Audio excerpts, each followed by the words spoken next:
Everyone, welcome to the channel. I am Simran Sahani and आज मैं आपको पढ़ाऊंगी क्लास 12 पॉलिटिकल साइंस का chapter the crisis of democratic order. तो अब हम चैप्टर 6 पे आ चुके हैं और अब हम जानेंगे एक ऐसी सिचुएशन हमारी कंट्री ने जो फेस की जिसको हम कहते हैं एमरजेंसी। एमरजेंसी मतलब होता है कि प्रेसिडेंट का रूल लग जाना, बेसिकली सारी की सारी जो पावर है वो सेंटर के हाथ में आ जाना। एंड आप आज जानोगे कि इंडिया में इमरजेंसी क्यों लगी थी, किसने लगाई थी एंड उसके कैसे कॉन्सिक्वेंस हमें देखने पड़े थे। So let's discuss about this chapter in detail. और इमरजेंसी लगने का रीज़न क्या था, तो उससे पहले का बैकग्राउंड भी तो पढ़ना पड़ेगा। तो चलो पढ़ते हैं। तो बैकग्राउंड टू इमरजेंसी क्या था। इमरजेंसी लगती है 1975 के अंदर। उससे पहले क्या सिनेरियो चल रहा था, तो उससे पहले का सिनेरियो आपने अभी पढ़ा है, इसे पिछले चैप्टर में पढ़ते हुए आए हो कि किस तरीके से इंदिरा गांधी ने अपनी जो है एक इमेज जो है रिस्टोर करी थी। सिंडिकेट से अलग होने के बाद जो उनकी कांग्रेस आ रही, वो इलेक्शन गरीबी हटाओ का नारा लगा के बहुत ज़्यादा जीत जाती हैं। वो लोकसभा में भी और स्टेट में भी वो हर जगह से जीतती हैं। और इवन बांग्लादेश वॉर हुआ था तो उसके बाद उनकी जो विक्ट्री थी उसमें लोगों ने उनको और सपोर्ट दिया था। ठीक है, तो Indira Gandhi emerge as a prominent leader. ये एक बैकग्राउंड हुआ इमरजेंसी का कि इमरजेंसी लगने से पहले एक चीज़ थी पूरे कंट्री के अंदर कि इंदिरा गांधी एक बड़ी लीडर बन चुकी थी। ठीक है, और हमारी जो पार्टी थी उसके अंदर पॉलिटिक्स जो थी उनके अंदर बहुत ही ज़्यादा बिटरनेस आ चुकी थी, यानी कि काफ़ी कड़वे रिलेशन बन गए थे पॉलिटिकल पार्टीज़ के बीच में, स्पेशली इंदिरा गांधी और जितने भी अपोजिशन पार्टीज़ थी उनके बीच में। और पोलराइजेशन हो गया था पॉलिटिक्स के अंदर। एक तरफ होती थी इंदिरा गांधी, ठीक है, और एक तरफ हमने देखा इंदिरा हटाओ जितने भी सारी उनकी ऑपोजिशन पार्टीज थी, चाहे वो उनकी पुरानी सिंडिकेट वाली कांग्रेस ही क्यों ना हो, कांग्रेस ओ हो या बाकी जितना भी ऑपोजिशन रहा करता था।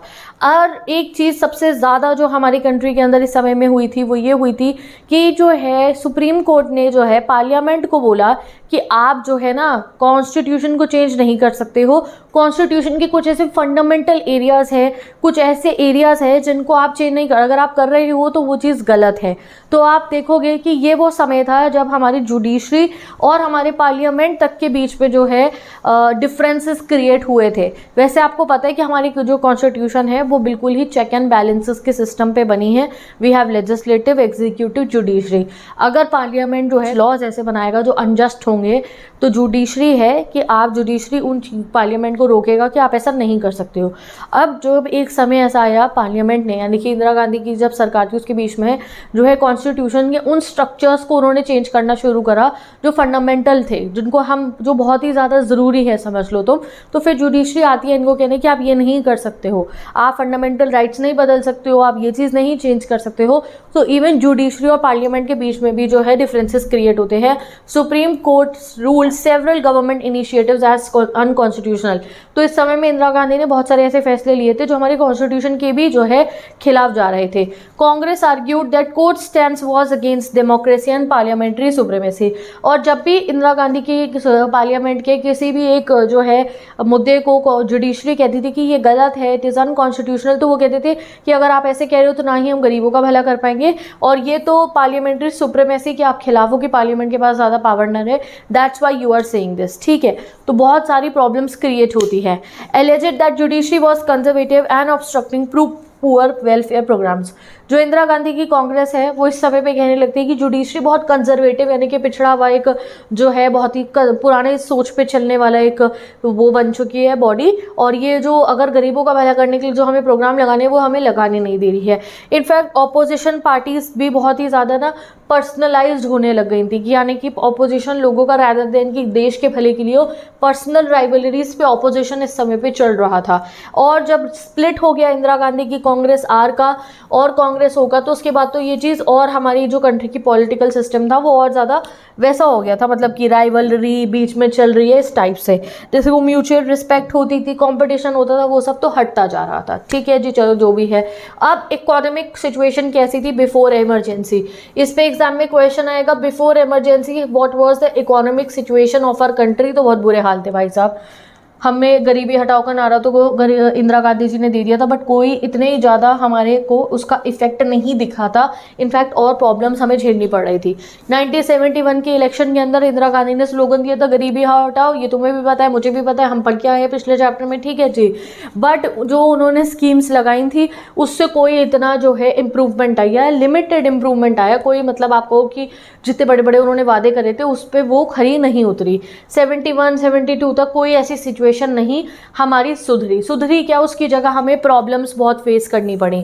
क्या, पहले तो बांग्लादेश क्राइसिस हो गया, बांग्लादेश से 8 मिलियन रिफ्यूजीज जो हैं वो इंडिया आए, उससे क्या हुआ, हमारी इकोनॉमी पे और इफेक्ट पड़ा।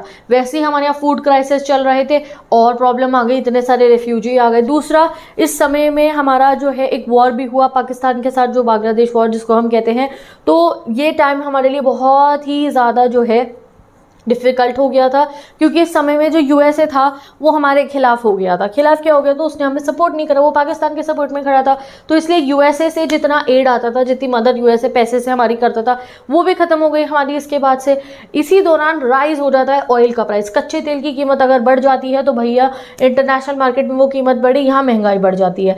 तो क्योंकि ऑयल प्राइस राइज हो रहा था बहुत ज़्यादा, उसका इफेक्ट हमारी कंट्री पे भी आया, हमारी कंट्री पे महंगाई बढ़ गई।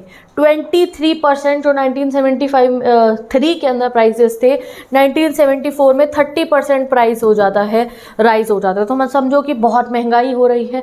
वो ब्रेड जो तुम 2 रुपए की ला रहे थे, वही ब्रेड तुम्हें अब जो है 12 रुपए की लानी होगी, तो सोचो, या 10 रुपए की लानी होगी या 8 रुपए की लानी होगी, तो महंगाई बहुत बढ़ रही थी।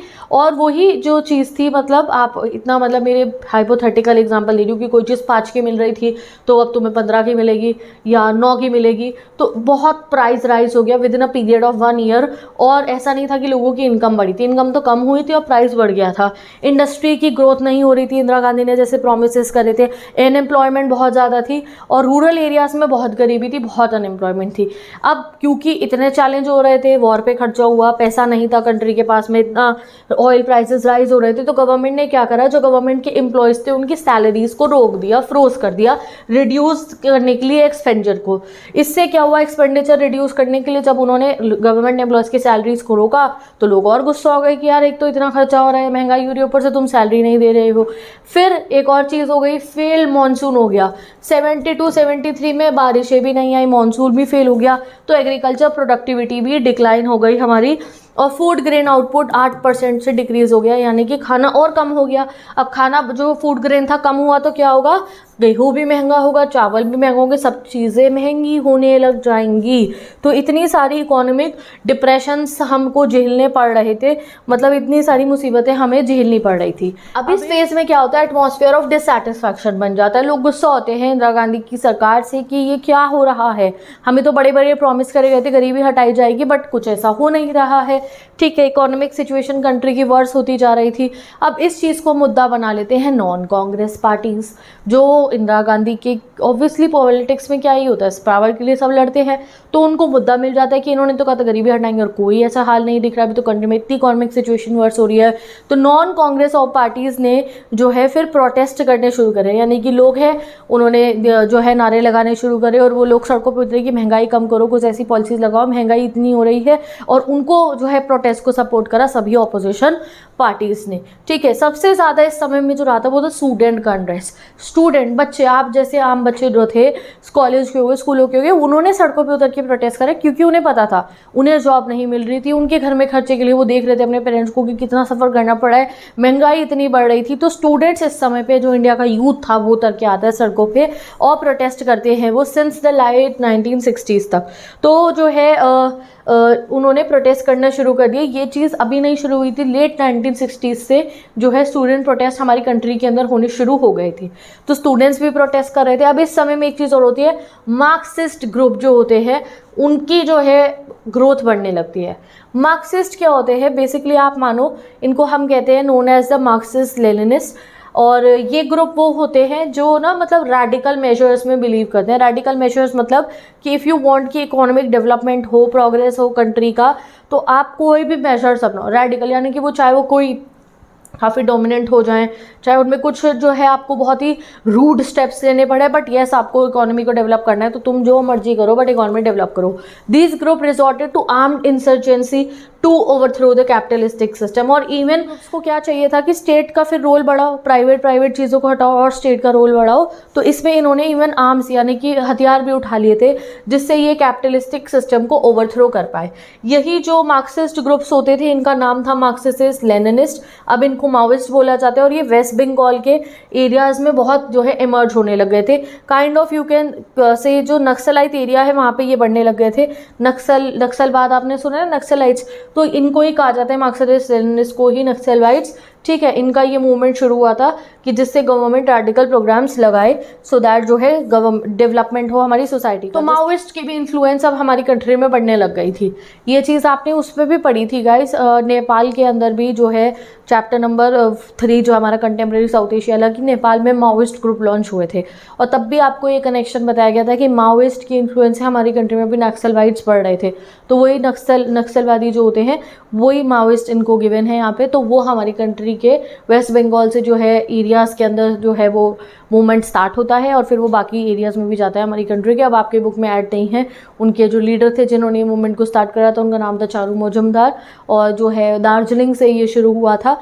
अभी डिटेल में नहीं गिवन है हमारे को एनसीईआरटी में, तो अभी हम इतना डिटेल में नहीं पढ़े, बट नक्सलवादी शुरू हो गया था। अब क्या होता है, गुजरात और बिहार में फिर मूवमेंट शुरू होते हैं। अब नाम आएगा इंदिरा गांधी के लॉन्ग कॉम्पिटिटर का, जिनसे बारे में आप पढ़ चुके हो, जो है मोरारजी देसाई, जिनको पहले प्राइम मिनिस्टर बनना था। इंदिरा गांधी को बना दिया जाता है, इनको नहीं बनाया जाता। फिर इनकी इंदिरा गांधी के कुछ स्टेप्स की वजह से वो जो है अपनी डिप्यूटी प्राइम मिनिस्टर की जो पोस्ट है उसको भी लीव करके चले जाते हैं कांग्रेस में से स्प्लिट से पहले। तो मोरारजी देसाई और इनका कंपटीशन तो बहुत समय से चल ही रहा था। अब क्या होता है, स्टूडेंट्स गुजरात के और बिहार के प्रोटेस्ट करने शुरू कर देते हैं कांग्रेस रूल्ड स्टेट्स के अंदर। बिहार में भी कांग्रेस की सरकार थी और गुजरात में भी। जो स्टूडेंट्स हैं अब वो प्रोटेस्ट करते हैं कि भैया आप क्या कर रहे हो, आप सोसाइटी को अपलिफ्ट करो, गरीबी हटाओ, कुछ प्रोग्राम्स लेकर आओ। तो स्टूडेंट एगिटेशन शुरू होता है गुजरात के अंदर। अब गुजरात में क्या होता है, प्रोटेस्ट आने लगता है rising price of food commodities के लिए। बच्चे उतरते हैं सड़कों पे।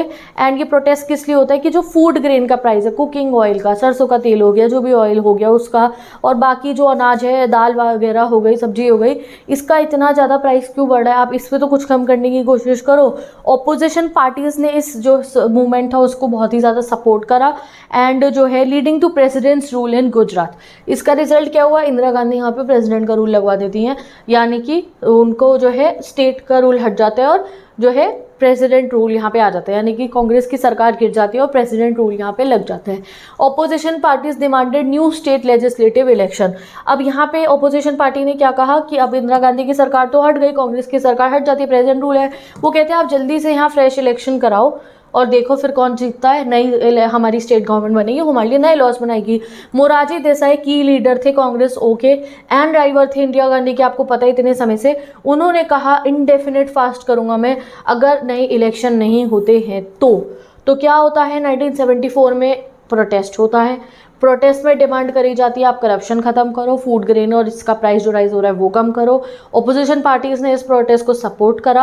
एज अ रिजल्ट यहाँ पे प्रेसिडेंट रूल लगा दिया जाता है, यानी कि कांग्रेस की सरकार गिर जाती है। फिर जो है ऑपोजिशन पार्टी कहती है अब आप जल्दी नया इलेक्शन कंडक्ट कराओ, लेजिस्लेटिव इलेक्शन यानी कि स्टेट इलेक्शन जल्दी कंडक्ट कराओ। जब वो नहीं मान रही होती, कांग्रेस नहीं करवा रही होती, तो जो है मोरारजी देसाई फास्ट करते हैं and finally fresh election under the popular pressure from student opposition party. Election होते हैं इनके जून 1975 में। इस वाले इलेक्शन में कांग्रेस हार जाती है, इंदिरा गांधी की कांग्रेस हार जाती है। अब कौन जीता ये तो आपको नहीं बताया, बट स्टिल जो आपने देखा ना कि इंदिरा गांधी स्टेट्स में भी जीत गई थी, कांग्रेस से इनकी सरकार गई, कांग्रेस की सरकार गुजरात से गई। अब ठीक है, अब स्टूडेंट प्रोटेस्ट इन बिहार में भी कुछ ऐसा सीन चलता है। स्टूडेंट्स इन बिहार यूनाइट होते हैं प्रोटेस्ट करने के लिए फूड स्कैर्सिटी को, ठीक है, अनएम्प्लॉयमेंट को और करप्शन को। स्टूडेंट्स जो होते हैं वो जयप्रकाश नारायण जी के पास जाते हैं, जो आज से नहीं, जो बहुत समय से हमारी इंडिया के फ्रीडम स्ट्रगल के टाइम से जो है ना, ये एक नोन नेम थे, एक बहुत बड़े लीडर थे। इवन जवाहरलाल नेहरू जी भी इनको बहुत एडमायर करते थे। तो स्टूडेंट जाते हैं जेपी के पास, यानी कि जयप्रकाश नारायण के पास, जो एक फॉर्मर पॉलिटिशियन थे। अब ये सोशल वर्क ज़्यादा कर रहे थे, तो स्टूडेंट जाके इन्हें कहते हैं कि आप हमारा सर जी साथ दीजिए। तो उन्होंने कहा ठीक है, मैं आपका साथ दूंगा प्रोटेस्ट करने में, बट जब आप बच्चों मुझसे ये प्रॉमिस करोगे कि ये प्रोटेस्ट नॉन वायलेंट होगा, गांधी जी के बताए हुए तरीकों पे चलेगा, सत्याग्रह करेंगे, धरना करेंगे, कोई हथियार नहीं उठाएंगे, वायलेंस नहीं करेंगे, तब मैं आपका इस प्रोटेस्ट को साथ दूंगा। दूसरा, हम इसको सिर्फ बिहार तक जो है हम लिमिटेड नहीं रखेंगे, हमें इसे एक नेशन वाइड मूवमेंट बताना है, क्योंकि ये बिहार से प्रॉब्लम फेस नहीं कर रहा, पूरे जो है इंडिया कर रहा है, तो हम इसको नेशन वाइड बनाएंगे। तो इसलिए जो है जयप्रकाश नारायण ने इस बिहार के प्रोटेस्ट को एक पूरे कंट्री का मुद्दा बना दिया। The movement gained a political dimension and attract support from various social sector. अब इसके बाद में हर एक सोशल सेक्टर ने इस मूवमेंट का सपोर्ट करा। अब जेपी ने क्या डिमांड करा, जयप्रकाश नारायण ने डिमांड करा dismissal of the Congress government in Bihar and call for a total revolution. उन्होंने कहा कांग्रेस की सरकार गिर जानी चाहिए बिहार से, क्योंकि वो काम तो अच्छा कर नहीं रहे हैं, और सोशल इकोनॉमिक पॉलिटिकल स्फेयर्स में एक रेवोल्यूशन आना चाहिए ट्रू डेमोक्रेसी को अचीव करने के लिए। इसको बोला जाता है टोटल रेवोल्यूशन। तो एग्जाम में अगर 1 मार्कर में पूछा जाए टोटल रेवोल्यूशन क्या है, किसने कहा था, जयप्रकाश नारायण ने कहा था। उन्होंने कहा था कि कांग्रेस की सरकार हटनी चाहिए और सोशल इकोनॉमिक पॉलिटिकल रेवोल्यूशन के लिए और ट्रू डेमोक्रेसी अचीव करने के लिए हमें न्यू मेजर्स लगाने की ज़रूरत है।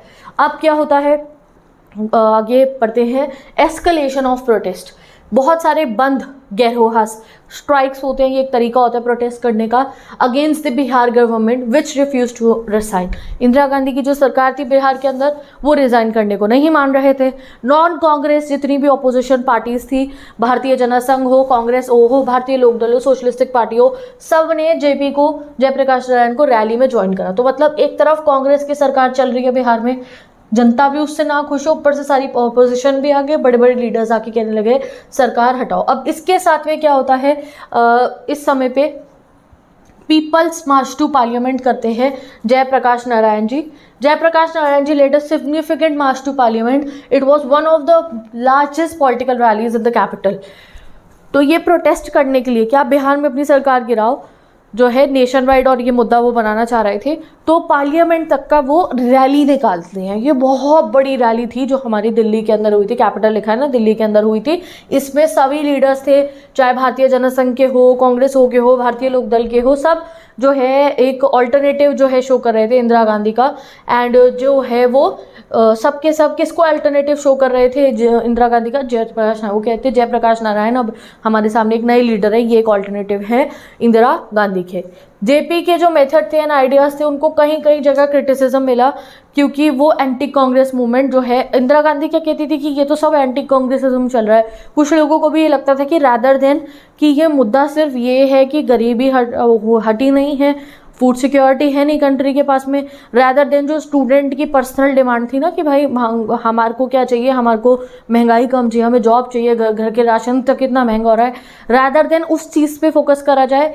कुछ जनता को भी लगा और इंदिरा गांधी को तो स्पेशली लगा कि ये मुद्दा ज़्यादा ये हो रहा है कि एंटी कांग्रेस हो रहा है। अब कांग्रेस इंदिरा गांधी वाली कांग्रेस बोली जाती है, एंटी कांग्रेस ये ज़्यादा रैदर देन कि खाली देश के हित के बारे में सोचा जा रहा हो। अब इसके साथ में एक चीज़ और मिक्स हो जाती है, रेलवे वर्कर की स्ट्राइक। ठीक है, तो रेलवे वर्कर की स्ट्राइक के बारे में अब जानते हैं हम। अब रेलवे वर्कर भी स्ट्राइक कर देते हैं। अब अगर रेलवे वर्कर स्ट्राइक कर दे तो पूरी इकोनॉमी स्टैग्नेट हो जाती है, क्योंकि ट्रेनें गाइस क्या होती है, जैसे हमारे ब्लड जो है ना, आर्टरी से हमारा प्योर ब्लड हमारे हार्ट तक पहुंचते हैं, वैसे ही ये जो स्टेट होती है ना, इसकी सबसे जो है इंपॉर्टेंट होता है ट्रांसपोर्ट सेक्टर।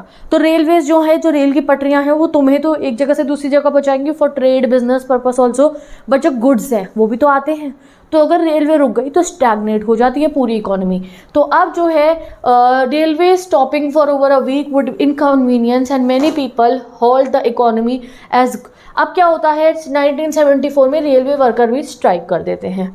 ये नेशन वाइड स्ट्राइक करते हैं। ये शुरू किसने कराई थी स्ट्राइक, मतलब पूरे इंडिया के अंदर रेलवेज रुक जाती हैं। ये National Coordination Committee for railway men's जो स्ट्रगल बनी थी, इसको लीड करा था जॉर्ज फर्नांडिस नाम के लीडर ने। 1 मार्कर है, ये याद रखना दोनों चीज़ें। और इस स्ट्राइक ने एम करा डिमांड करना related to bonus and service condition. यहाँ रेलवे वर्कर्स ने कहा एक तो हमें बोनस चाहिए, ऊपर से हमें अच्छी सर्विस कंडीशन चाहिए, अगर आप नहीं करेंगे तो हम स्ट्राइक पे रहेंगे। ठीक है जी। गवर्नमेंट ने कहा कि नहीं हम ये इस समय पे ये डिमांड सबकी नहीं मान सकते हैं, इस समय हमें वैसी इकोनॉमी में इतनी सिचुएशन फेस करनी पड़ी है, ये नहीं हो सकता। डिक्लेयरिंग द स्ट्राइक इलीगल, और कहा ये इलीगल है इस समय पे आपका स्ट्राइक करना। एटमॉस्फेयर लेबर अनरेस्ट का बन गया, और जो है वर्कर राइट्स की भी साथ साथ में स्ट्राइक होनी जो है शुरू हो जाती है। अब रेलवे वर्कर्स को देख के बाकी वर्कर्स भी कुछ कुछ स्ट्राइक्स करनी शुरू कर देते हैं। कॉन्सिक्वेंस क्या होता है, many leaders of the striking workers were arrested. जो भी ये लेबर प्रोटेस्ट वर्कर प्रोटेस्ट चला रहे थे उनके लीडर्स को अरेस्ट करा जाता है। And territorial army was deployed to protect railway tracks, और आर्मी को भेज दिया जाता है रेलवे ट्रैक्स के ऊपर रेलवे ट्रैक्स को प्रोटेक्ट करने के लिए। स्ट्राइक लास्टेड फॉर 20 डेज, 20 दिन तक स्ट्राइक चलती है, और बिना किसी सेटलमेंट के दोबारा रेलवे सिस्टम को स्टार्ट कर दिया जाता है। तो रेलवे वर्कर की स्ट्राइक भी हमें झेलनी पड़ी। ये हुआ बैकग्राउंड इमरजेंसी का। इकोनॉमिक बैकग्राउंड समझ गए, प्रोटेस्ट हुए। पॉलिटिकल बैकग्राउंड समझ गए, गुजरात और बिहार में पार्लियामेंट तक रैली निकाली गई, ये पॉलिटिकल कॉन्टेक्स्ट हो गया। अब हम देखते हैं जुडिशरी के साथ क्या होता है। अब जो है इंदिरा गांधी की जब ये सरकार चल रही थी 1971 इलेक्शन के बाद वाली, तो उस समय में उन्होंने जो है, और उस समय में कुछ ऐसे केसेस बने कि जो है कॉन्स्टिट्यूशन को अमेंड किया गया। ठीक है, अब हमारे कॉन्स्टिट्यूशन एक लिविंग डॉक्यूमेंट है, हम कॉन्स्टिट्यूशन में कुछ चेंजेस कर सकते हैं, बट कॉन्स्टिट्यूशन का एक ऐसा स्ट्रक्चर भी है जिसमें हम चेंज नहीं कर सकते हैं। जो हमारे फाउंडिंग जो है कॉन्स्टिट्यूएंट असेंबली के मेंबर्स हैं जिन्होंने कॉन्स्टिट्यूशन बनाई, उन्होंने बहुत ही स्ट्रिक्टली जो है हमारी कॉन्स्टिट्यूशन को और बहुत तरीके से बनाया था कि आप कुछ एरियाज़ को चेंज कर सकते हो, कुछ एरियाज़ को नहीं। जैसे हमारे fundamental right to equality, right to liberty, ये सब हम नहीं छेड़ सकते हैं, बट कुछ कुछ चीज़ें इनको भी चेंज करने के सामने आती हैं। तो there were significant conflicts between government and the judiciary also. तो अब इंदिरा गांधी की सरकार की, उनकी पार्लियामेंट की जुडिशरी से भी फेस टू फेस जो है प्रॉब्लम्स क्रिएट होती हैं। 3 मुद्दे सबसे पहले सामने आते हैं, और इससे जो है क्राइसिस हो जाता है गवर्नमेंट और जुडिशरी के बीच में। पहला क्या होता है, the supreme Court rule that parliament can not abridge fundamental rights. सबसे पहले सुप्रीम कोर्ट कह देता है पार्लियामेंट को, आप कुछ भी करोगे फंडामेंटल राइट को आप चेंज नहीं कर सकते हो। The court stated that parliament can not amend constitution to curtail the right to property, और ना ही आप पार्लियामेंट को कहता है कि आप कॉन्स्टिट्यूशन को चेंज कर सकते हो राइट टू प्रॉपर्टी को कर्टेल करने के लिए। These rulings led to crisis in the relation between government and the judiciary। इससे गवर्नमेंट और जुडिशरी के बीच में जो है प्रॉब्लम्स क्रिएट होती है। इवन एक बार क्या करा था गवर्नमेंट ने कहा, पार्लियामेंट ने कहा कि हम DPSP को, यानी कि director principle of state policy जो है ना, यानी कि जो कुछ ऐसे मेजर्स लिखे हैं जो स्टेट को फॉर्म करने चाहिए हमारी उसके अंदर कॉन्स्टिट्यूशन के अंदर, ये नहीं है कि पक्का है अगर नहीं है, सजेशंस हैं बाय आर कॉन्स्टिट्यूशन मेकर्स कि हर एक गवर्नमेंट को ये DPSP को फॉलो करना चाहिए। तो कॉन्स्टिट्यूशन में क्या कहा पार्लियामेंट ने, इनकी इंदिरा गांधी जी के समय की जो पार्लियामेंट थी, उन्होंने कहा कि हम DPSP को इफेक्ट देने के लिए, DPSP को और अच्छे से लागू करने के लिए क्या कुछ कॉन्स्टिट्यूशन के फंडामेंटल राइट हम चेंज कर रहे हैं। तो उस पर भी हमारी जुडिशरी ने कहा कि नहीं, आप ये नहीं चेंज कर सकते हो फंडामेंटल राइट्स।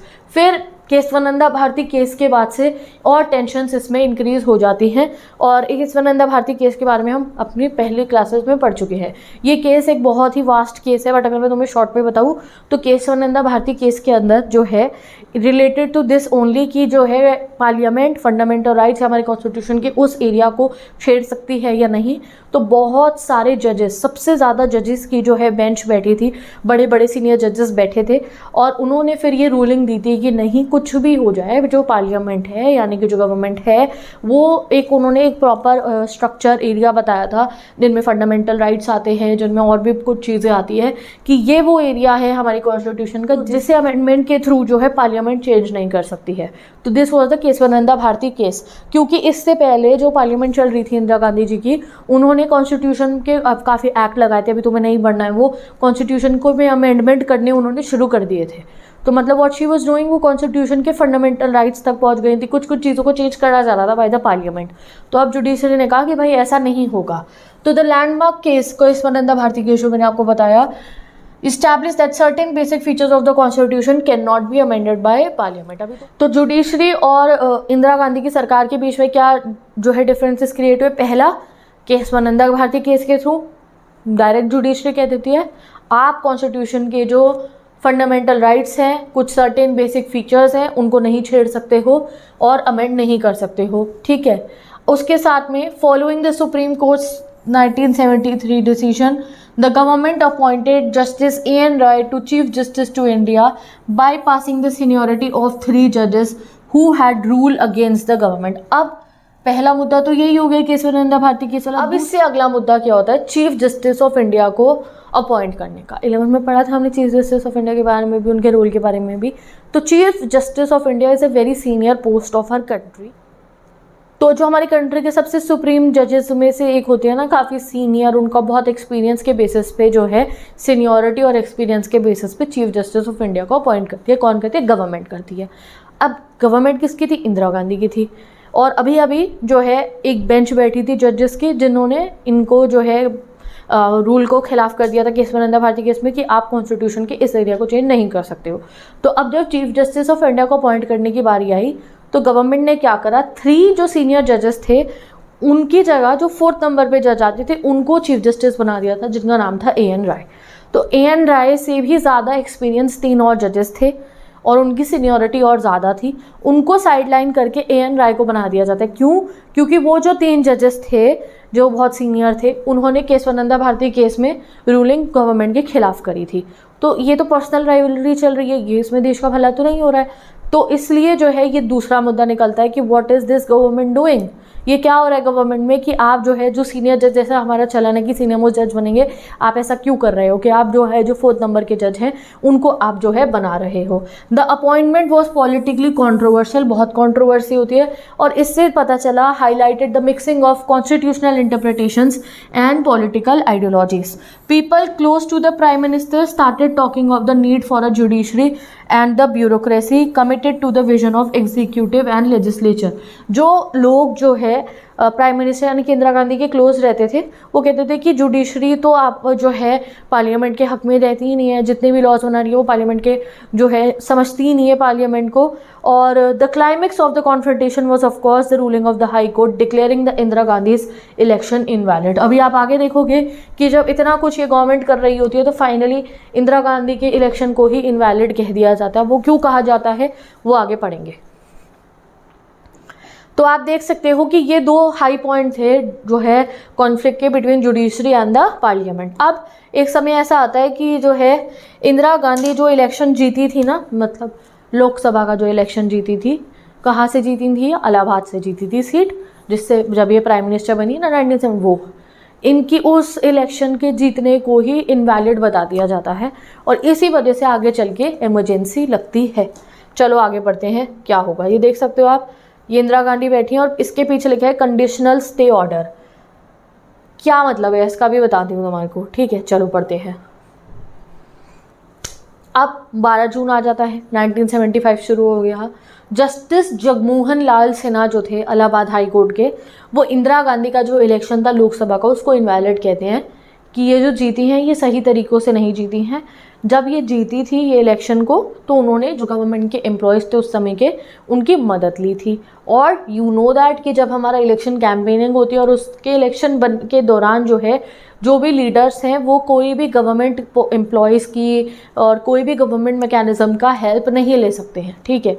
तो इसीलिए उन्होंने ली थी, तो इस वजह से जो है इंदिरा गांधी के इलेक्शन को इनवैलिड कहा जाता है। अब ये रिसर्च क्यों हुई उनके ऊपर, ये क्यों उन पे जो है कोर्ट में ऐसा क्यों उनको जो है उनके खिलाफ केस जो है दिया गया, क्योंकि उनके खिलाफ जो है इंदिरा गांधी के खिलाफ एक इलेक्शन पिटीशन फाइल हुई थी राजनारायण द्वारा, जो एक सोशलिस्टिक लीडर थे जिन्होंने 1971 में इनके खिलाफ कॉम्पीट करा था। तो इलाहाबाद से ये भी खड़े हुए थे, राजनारायण जी और इंदिरा गांधी भी, ये हार जाते हैं। तो इन्होंने केस करा हाई कोर्ट में इंदिरा गांधी के ऊपर कि इन्होंने गलत अनफेयर मीन्स का यूज़ करा है। The petition alleged that Indira Gandhi use government servants in her election, कि इन्होंने फ्री तरीके से ये कॉम्पीट नहीं करा। हाई कोर्ट की रूलिंग से ये मतलब हुआ कि हाँ इन्होंने करा होगा, हाई कोर्ट को ये लगता है। And she was no longer a member of parliament, या फिर आप कह सकते हो MP। तो इसका मतलब ये हुआ हाई कोर्ट ने क्या कहा कि हाँ इन्होंने अनफेयर मीन से ये प्राइम मिनिस्टर ये अपनी ये वाली सीट जीती है, तो ये खारिज कर रहे हैं हम इनके सीट को। और अगर वो MP नहीं रहेंगी तो प्राइम मिनिस्टर कैसे रहेंगी, सोचो। अब कोई MP है, वो MP की सीट अपनी जीती है तभी तो हम उन्हें प्राइम मिनिस्टर बना रहे हैं। अब वो MP ही नहीं रही तो वो प्राइम मिनिस्टर कैसे रह सकती थी। And could not remain prime minister unless री इलेक्टेड। तो इसलिए हाई कोर्ट रूलिंग दे देती है कि अब इंदिरा गांधी जी जो है मेंबर ऑफ पार्लियामेंट नहीं रहेंगी एंड वो प्राइम मिनिस्टर भी नहीं रह सकती है अनलेस री इलेक्टेड विद इन 6 मंथ्स। जब तक दोबारा इलेक्शन करा के वो जो है अगर वो 6 मंथ तक दोबारा इलेक्ट नहीं होती है तो हम उन्हें प्राइम मिनिस्टर नहीं रहने देंगे। अब ये केस लेके इंदिरा गांधी सुप्रीम कोर्ट के पास जाती हैं। 24 जून को सुप्रीम कोर्ट उनको क्या कर देता है, पार्शियल स्टे कर देता है on the high court's order कि आप पार्शियली स्टे कर सकते हो, allowing her to remain an MP but prohibiting her from participating in the Lok Sabha proceeding until her appeal was resolved. तो फिर जब ये केस लेके सुप्रीम कोर्ट जाती है तो सुप्रीम कोर्ट इन्हें कहता है कि आप पार्शियल स्टे ऑर्डर पे हो, यानी कि you can remain prime minister, क्योंकि उन्हें टाइम मिल गया था री इलेक्शंस तक का, ठीक है 6 महीने तक आप मान लो, उनको पार्शियल स्टे ऑर्डर मिल गया था। ये जब तक आपकी अपील सुनी नहीं जाती है तब तक आप प्राइम मिनिस्टर तो रह सकती हैं बट आप एमपी नहीं हो, आप लोकसभा की जो प्रोसीडिंग्स है उसमें आप पार्टिसिपेट नहीं करोगे, जो लोकसभा के अंदर जाके जो है पूरा चलता है हमारे लेजिस्लेटिव, उसमें आप नहीं जाओगे। चलो अब क्या करती हैं इंदिरा गांधी, अब जब लोगों को ये दिखाई देता है, वैसे ही इतना स्टूडेंट प्रोटेस्ट हुआ गुजरात में, बिहार में, अब जब ये दिखाई पड़ा, सामने ये आया कि इंदिरा गांधी तो अनफेयर मीन से जीती थी 1971 का इलेक्शन, तो सारा ऑपोजिशन इकट्ठा हो जाता है। Now the stage was set for significant political confrontation following invalidation of Indira Gandhi's election. तो आप बिल्कुल बाकी सारे पॉलिटिशियन ऑपोजिशन पार्टी इकट्ठे हो जाते हैं। जयप्रकाश नारायण ने अब कहा कि इंदिरा गांधी को खुद से रिजाइन कर देना चाहिए ऐसी सिचुएशन में, जब उन पे ऐसे एलिगेशंस लगे हैं कि उन्होंने इनफेयर मीन से जीता इलेक्शन, तो उन्हें तो इसको रिजाइन कर देना चाहिए इस समय पे। और एक मासिव डेमोन्स्ट्रेशन उन्होंने इसके लिए करने की सोची दिल्ली के रामलीला ग्राउंड तक ऑन 25 जून 1975। तो वो कहते हैं कि अब हम प्रोटेस्ट करेंगे जिसमें हम इंदिरा गांधी पे प्रेशर करा लेंगे कि वो रिजाइन करे अपनी सीट को। जयप्रकाश नारायण ने नेशन वाइड सत्याग्रह अनाउंस करा, जैसे गांधी जी करते थे ना कि सत्याग्रह होगा, बंद होंगे पूरा जो है, कोई भी अपनी दुकानें नहीं खोलेगा, सब लोग स्ट्राइक करेंगे। अर्जिंग इवन द आर्मी, वो आर्मी को भी कहते हैं, यानी मिलिट्री को भी कहते हैं, इवन पुलिस को भी कहते हैं, इवन गवर्नमेंट एम्प्लॉयज़ को भी कहते हैं कि आप डिसोबे कर दो जो है गवर्नमेंट के ऑर्डर्स को, जो इलीगल और इमोरल ऑर्डर्स गवर्नमेंट आपको देगी आप उनको मत मानना। जैसे कि जब प्रोटेस्ट होते हैं तो पुलिस को भेजा जाता है प्रोटेस्ट रोकने के लिए, तो वो कहते हैं उनको, गवर्नमेंट के एम्प्लॉयज़ को, पुलिस को और आर्मी को, कि जो अब आपको ये हमारे प्रोटेस्ट करने पे रामलीला ग्राउंड तक जो हम रैली निकाल के जाएंगे, हमारे प्रोटेस्ट पे जो आपको पार्लियामेंट आपका हो या आपको जो गवर्नमेंट इलीगल इमोरल ऑर्डर्स देगी आप उन्हें मत मानना। अब इस चीज़ को जो है ये movement threaten to paralyse the government. ये तो मतलब जैसे ब्रिटिशर्स के खिलाफ हमारा प्रोटेस्ट चलता था, वैसे इंदिरा गांधी की गवर्नमेंट के खिलाफ एक पूरा प्रोटेस्ट बन गया, सब लोग साथ देने को तैयार थे। Reflecting a significant shift in public sentiment against the Congress party, मतलब ये शो रहा था कि लोग भी तैयार थे इस प्रोटेस्ट के लिए, लोग भी तैयार थे रामलीला ग्राउंड तक रैली लेके जाने के लिए, क्योंकि सब अब नाखुश थे कांग्रेस की सरकार से, ये दिखाई पड़ रहा था। तो 24 जून को सुप्रीम कोर्ट ने पार्शियल स्टे दिया इंदिरा गांधी को। 25 जून को कहते हैं जयप्रकाश नारायण जी हम रामलीला ग्राउंड तक मार्च करते हुए जाएंगे। 25 जून को ही Indira Gandhi state emergency declare कर देती है। तो अब गवर्नमेंट का रिस्पांस, मतलब इंदिरा गांधी का रिस्पांस मान लो तुम, क्या होता है जब उनको पार्शियल स्टे दिया जाता है और जयप्रकाश नारायण कहते हैं हम नेशन वाइड स्ट्राइक अप करेंगे, हम लोग क्या करेंगे, सत्याग्रह कर रहे हैं, हम रामलीला ग्राउंड तक जो है प्रोटेस्ट करेंगे। ऑन जून 25, 1975, ये एक मतलब बहुत ही ज़्यादा ऐसी डेट मानी जाती है हमारे इंडिया के डेमोक्रेटिक स्ट्रक्चर में और पॉलिटिक्स में जो काफ़ी निराशा थी। नेशन कहेंगे ना, मतलब कि इट वॉज वेरी डिसअपॉइंटिंग, कोई ज़रूरत ही नहीं थी ये करने की। तो on June 25, 1975 government declared a state emergency citing threats of internal disturbances. तो 25 जून को 1975 को जो गवर्नमेंट है वो इमरजेंसी लागू कर देती है, यानी कि प्रेसिडेंट का रूल आ जाएगा। क्यों? कि भाई इंटरनल डिस्टर्बेंसेस हो रही है। तो हमारे कॉन्स्टिट्यूशन में गिवन है अंडर द आर्टिकल 352 कि आप जो है इमरजेंसी डिक्लेयर कर सकते हो अगर सिचुएशन जो है हाथ से बाहर निकल रही हो, अगर कंट्री की टेरिटोरियल इंटेग्रिटी या सिक्योरिटी पे आँच आने वाली हो या सॉवरेनिटी पे, तो आप इमरजेंसी लगा सकते हो। इमरजेंसी 2 ग्राउंड पे लग सकती है, या तो एक्सटर्नल थ्रेट की भारी कोई कंट्री आके आप पे हमला कर रही है इस पर, या फिर इंटरनल डिस्टर्बेंसेस ऐसी हो गई हैं जैसे सिविल वॉर हो रहा है, इस टाइप से कुछ चीज़ें हो रही हैं, या बहुत ही ज़्यादा मतलब कंट्री के अंदर बहुत इम्बैलेंस हो चुका है, संभल नहीं रहा है जो है, तो आप लगा सकते हो इमरजेंसी इंटरनल डिस्टर्बेंसेस पे। अब हमारे यहाँ कोई ऐसा कोई बड़ा इंटरनल डिस्टर्बेंस नहीं हुआ था, it was a protest against Indira Gandhi, जो अभी होने वाला था कि आप रिज़ाइन करिए अपनी पोजीशन से, जस्ट दैट, ये होने वाला था। और भी गरीबी हटाओ और ये सब के बेसिस पे जो फुलफिल नहीं करी गई उनकी विशेस जो लोगों की थी, तो लोग प्रोटेस्ट कर रहे थे, यही हो रहा था। Government argued that grave crisis had arisen necessitating the proclamation of emergency. Government ने कहा कि नहीं, सिचुएशन हाथ से बाहर निकलती जा रही है, हर जगह प्रोटेस्ट हो रहे कंट्री के अंदर, इमरजेंसी लगानी पड़ेगी। The declaration was technically within the government's power as the constitution provide special power during declared emergency. अब जैसी इमरजेंसी लग जाती है तो क्या है, सारा फेडरल स्ट्रक्चर खत्म, कि स्टेट गवर्नमेंट को जो पावर मिली है ना इस समय पे, CM and PM, CM state को संभालती है, पीएम पूरी कंट्री को संभाल रहे हैं, कुछ एरिया और ज्यूरिडिक्शन है तो स्टेट के पास होते हैं। अब फेडरल स्ट्रक्चर खत्म हो जाता है इमरजेंसी में, सारी पावर किसके पास आ दी जाती है, प्रेसिडेंट के पास। और प्रेसिडेंट मतलब क्या है, सेंटर के पास चली जाती है, सेंट्रल का कंट्रोल, कहते हैं इसे प्रेसिडेंट रूल है, बट चलाती कौन है, पूरी की पूरा रूल कौन चलाएगा, सेंटर। सेंटर कौन थी, इंदिरा गांधी की सरकार, ठीक है, चलो, तो वो जो है पूरा का पूरा इमरजेंसी लागू कर देती है। Events of June 25, 26, 1975। अब जानो क्या हुआ था इमरजेंसी लगने वाली शाम को और रात को। तो रात की बात है 25 जून 1975 की। प्राइम मिनिस्टर इंदिरा गांधी क्या कहती हैं, imposition of emergency to president Fakhruddin Ali Ahmed who issued the proclamation immediately. तो वो प्रेसिडेंट को कहती हैं आप इमरजेंसी लगाओ, और वो जो है जारी कर देते हैं इमरजेंसी। जिस दिन इमरजेंसी लगी थी उस दिन से पहले ही एक रात को, समझ लो तुम, रात के समय क्या करा था, जितने भी न्यूज़पेपर है उनकी लाइटें बंद कर दी थी कि वो कुछ भी छाप ना पाए, कुछ भी कर ना पाए, तो सारी लाइट वाइट बंद कर दी। और सुबह सुबह 26 जून की मॉर्निंग को पता चलता है कि जितने भी लार्ज अपोजिशन लीडर्स थे ना, बड़े बड़े लीडर्स जो प्रोटेस्ट करवा रहे थे, उनको अरेस्ट कर लिया जाता है। Cabinet was informed of this action in a special meeting at 6 AM on June 26 जून की सुबह 6 बजे एक स्पेशल मीटिंग बुलाई जाती है, जब सभी के सभी बड़े बड़े ऑपोजिशन लीडर्स को अरेस्ट कर लिया गया था। मीडिया को लाइटें नहीं पहुंचाई थी, न्यूज़पेपर हाउसेस के अंदर लाइट नहीं गई थी, मीडिया को सप्रेस कर दिया था। उसके बाद में जो है मीटिंग बुलाई जाती है और वहाँ पे बातचीत करी जाती है। इमरजेंसी का इम्पैक्ट क्या होता है, जो मैं आपको बता चुकी हूँ वही। जैसे ही इमरजेंसी डिक्लेयर होती है, जो फेडरल डिस्ट्रीब्यूशन ऑफ पावर है वो खत्म हो जाता है और सारी की सारी पावर यूनियन गवर्नमेंट के हाथ में चली जाती है, यानी कि सेंट्रल गवर्नमेंट के हाथ में। गवर्नमेंट पावर जो है कर्टेल कर सकती है any of the fundamental right during emergency. Fundamental rights मतलब क्या, right to liberty, right to equality, ठीक है, और राइट टू प्रोटेस्ट इवन, ये सब हमें फंडामेंटल राइट्स नहीं तो दिया है कि आप प्रोटेस्ट कर पाओ, आप इक्वालिटी की मांग कर पाओ, आप लिबर्टी या फ्रीडम की मांग कर पाओ। वो कौन दे रहा है हमें, फंडामेंटल राइट दे रहे हैं कि हम सड़क पे उतर के प्रोटेस्ट कर सकते हैं पीसफुली अगर हमारे को कोई मुद्दे के खिलाफ जाना है। अब जब इमरजेंसी लग गई तो फंडामेंटल राइट्स कर्टेल हो जाते हैं, यानी कि फंडामेंटल राइट्स आपके पास नहीं है। तो अगर इमरजेंसी लग गई मतलब आप सड़क पे उतर के प्रोटेस्ट नहीं कर सकते हो, आप गवर्नमेंट के खिलाफ नहीं बोल सकते हो, तो फंडामेंटल राइट्स इंसान से उनके छिन गए। Constitution treats an emergency as extraordinary condition.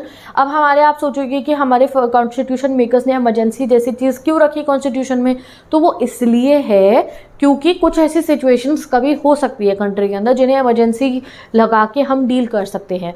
But जो है इसको यूज़ करा गया इस सिचुएशन के लिए, एक्स्ट्रा ऑर्डिनरी कंडीशन में लगाया जाता है, जहाँ पे नॉर्मल डेमोक्रेटिक पॉलिटिक्स फंक्शन नहीं हो सकती तो लगाया जाता है। बट अभी हमारी इमरजेंसी लगा दी जाती है कंट्री के अंदर।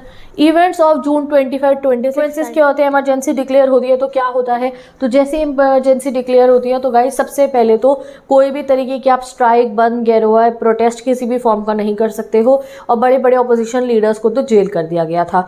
पॉलिटिकल सिचुएशन बहुत टेंस और क्वाइट हो गई थी। गवर्नमेंट ने फ्रीडम ऑफ प्रेस छीन लिया था, यानी कि सेंसरशिप लगा दी थी, जो अंग्रेज़ों के ज़मानों में गाइस हमारे यहाँ लगी होती थी। अंग्रेज़ों से जब हम कहते थे कि यार सेंसरशिप दो, एटलीस्ट हम बोल तो सके तुम्हारे खिलाफ, ठीक है, सेंसरशिप लगा दी गई। अगर न्यूज़पेपर में कुछ छपना है तो प्रायर परमिशन लेनी होगी सेंट्रल गवर्नमेंट की। अब गाइस ये है मेजर 6 to 7 पॉइंट्स हमारे कॉन्सिक्वेंसेज ऑफ इमरजेंसी के।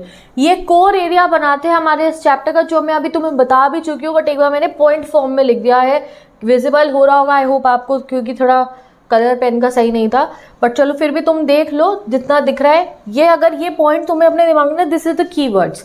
ये जो लेंदी चैप्टर है बच्चे डर जाते हैं दीदी लर्निंग करना है, तुम ये कीवर्ड याद रखो, सब हो जाएगा। मैंने कीवर्ड बना दिया। जैसे कॉन्सिक्वेंसेस ऑफ इमरजेंसी क्या हुए, सबसे पहले एजिटेशन और प्रोटेस्ट स्टॉप हो गया जितना हो रहा था। सेंसरशिप लगा दी प्रेस पे, जो ब्रिटिशर्स के ज़माने में लगती थी। अगर प्रेस में कुछ छापना न्यूज़पेपर वालों को या मीडिया को कुछ कहना है तो इनसे परमिशन लेके करना होगा। कम्युनल एंड सोशल डिसहार्मनी को प्रिवेंट करने के लिए कि कम्युनिटीज़ में यानी कि रिलीजन और सोसाइटी में कोई दंगे वंगे ना हो, इसलिए ये कहकर इन्होंने आरएसएस को और जामिया इस्लामिया को ही बैन कर दिया कि इनकी कोई मीटिंग नहीं हो सकती है।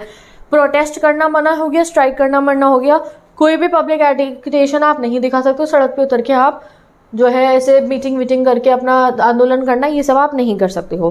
फंडामेंटल राइट सस्पेंड कर दिए हमारे, कोई फंडामेंटल राइट हमारे पे उस समय पे नहीं था अपना, ठीक है। ये स्पेशल केसेस इमरजेंसी के लिए बनाया गया था कि फंडामेंटल राइट नहीं होंगे बहुत वर्स्ट सिचुएशन के लिए, बट इसको अभी यूज़ कर लिया गया। और हमारे पे इवन ये हक नहीं था कि हम कोर्ट में जाके अपने लिए इंसाफ मांग पाए, ये हक भी हमसे छिन चुका था। अभी आपको समझ में आएगा कैसे। बहुत ज़्यादा यूज़ हुआ, जो है डीपली यूज़ करा गया इस चीज़ का, जिससे हम कहते हैं प्रिवेंटिव डिटेंशन। इसके बारे में 11th में तुमने पढ़ा था, भूल गए हो तो कोई बात नहीं, बता देती हूँ।